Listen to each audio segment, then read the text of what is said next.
Marcelin TV. Vous écoutez Marcelin TV. Vous êtes à l'émission Causez Pachita. Causez Pachita.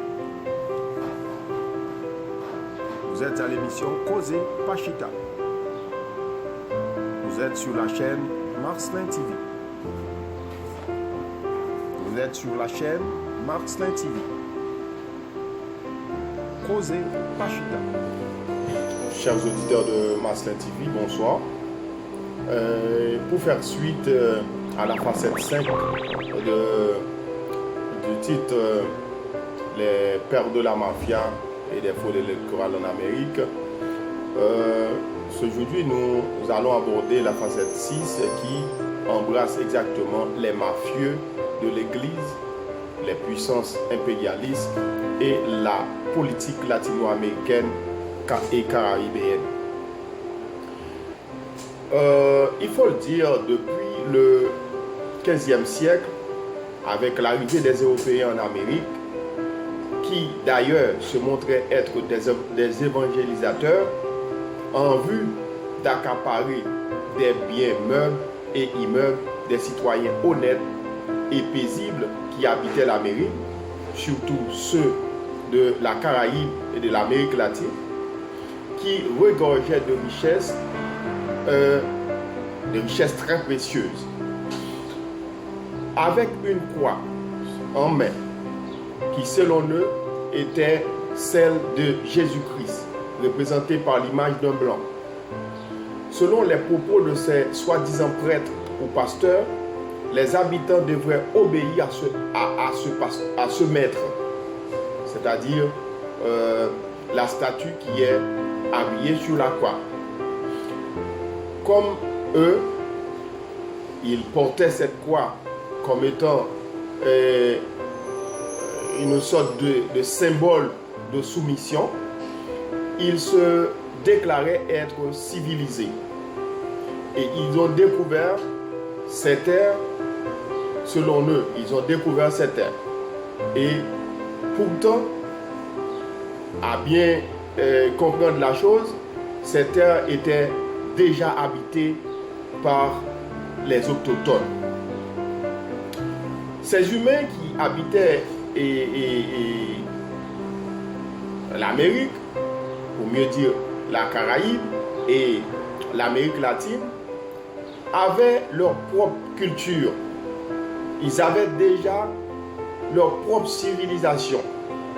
Et ces gens-là, une fois arrivés, n'ont pas pris de temps pour réduire ces autochtones en esclavage et voler leurs biens qu'ils transportaient en Europe. Les autochtones qui ne pouvaient pas résister à ces maux des oppresseurs européens sont décédés en grand nombre. Pour remplacer ces premiers habitants de la région, les mafias européens, représentants de l'Église, ont mis sur pied le commerce triangulaire, d'où ils trafiquaient les Noirs de l'Afrique. Ces gens-là haïssaient beaucoup les Noirs.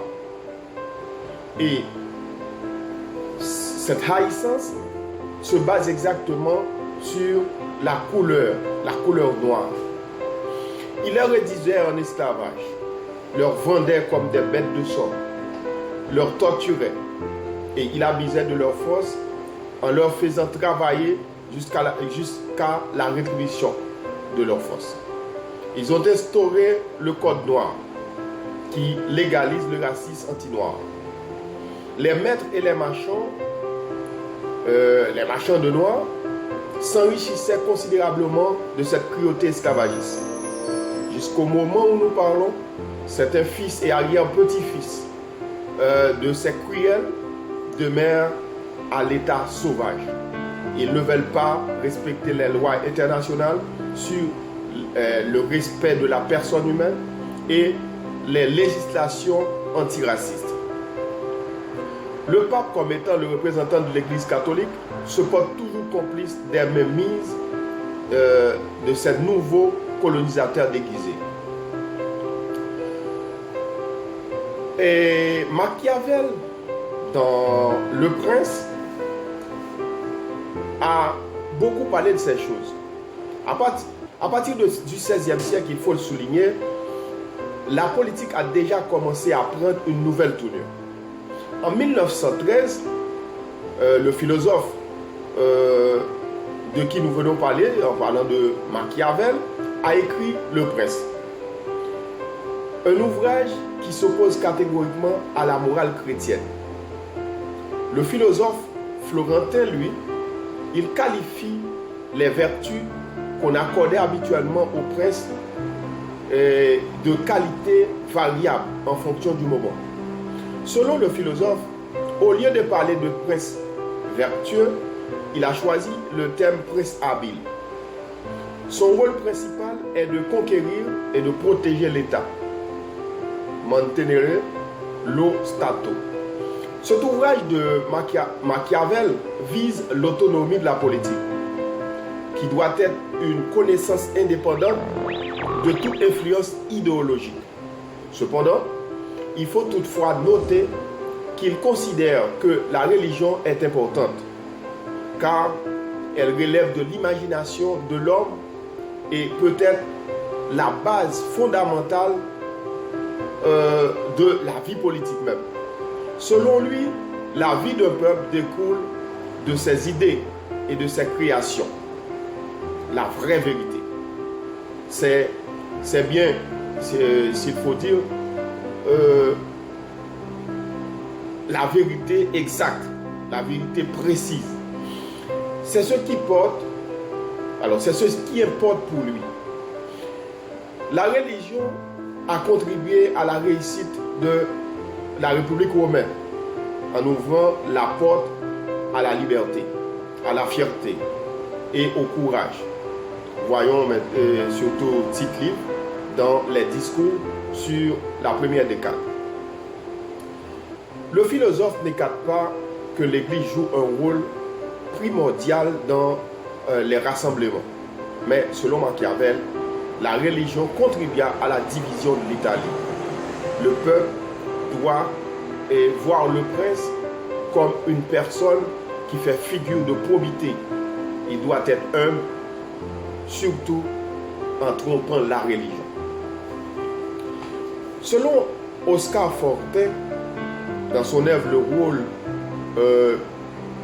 politique du Vatican et des épiscopats en Amérique latine, au thème politique et religion, le 19 mai 2019, dans ses analyses sur le putsch au Venezuela, il a écrit « La signature en 2014 d'un second pacte, cette fois entre Obama et le pape François, plaçait, pour ainsi dire, le Vatican en contradiction avec lui-même. Selon les informations dont on dispose, l'esprit du premier pacte serait maintenu, à savoir l'engagement de collaborer pour freiner l'émergence du socialisme en Amérique latine. Ce que le Vatican ne semble pas avoir pris en considération est que le socialisme qui se développe en Amérique latine lutte justement contre ce capitalisme sauvage, dénoncé par le document du pape. Il s'agit d'un socialisme qui a pour objectif, entre autres, de lutter contre toute forme d'impérialisme dans le but d'humaniser les relations des personnes et des peuples sur la base du sur la base du bien commun et d'une plus grande justice sociale. Un objectif qui cadre parfaitement bien avec les objectifs de la Charte des Nations Unies. L'Église catholique à la croisée des chemins d'Oscar Forte, publié le 29 octobre 2013, en dit un peu et nous citons. L'Église, institution, en est arrivée à un point tel dans sa doctrine et l'exercice de ses cultes que sa crédibilité n'y est plus. Cette Église institution telle qu'elle se présente à travers ses cardinaux ces nonces apostoliques, ces évêques, tous enveloppés de rouge ecclésiastique, bien empressés, ne répondent plus aux aspirations et aux attentes d'une humanité dont le rouge qui la couvre est plus souvent celui du sang. Cette Église, quoi qu'on en dise, résiste toujours au changement, pour ne pas dire à la conversion qui s'impose. Elle n'est pas prête à troquer ses habits impériaux pour ceux d'une humanité en quête de justice et de respect. Toutefois, des vents forts soufflent pour les en dépouiller. Jusqu'à temps pourront-ils leur résister. Le 16 novembre 1965, 69 évêques, majoritairement des latino-américains, ont signé le pacte des hécatombes en vue de redirectionner l'Église, qui doit renoncer au luxe et de s'adapter à la vie ordinaire de la population, s'écarter des privilèges et prendre conscience de ses besoins afin de leur aider à sortir de leur maras économique, alimentaire et autres, etc. Jusqu'à présent, ce pacte n'a rien changé. Les pays de l'Amérique latine et de la Caraïbe souffrent beaucoup de la mainmise des puissances impérialistes supportées par la religion sur leur destinée politicienne. Elles encouragent l'instauration des régimes qui leur favorisent la maintenance ou l'implantation du capitalisme empoisonné, qui empêche leur progrès économique même.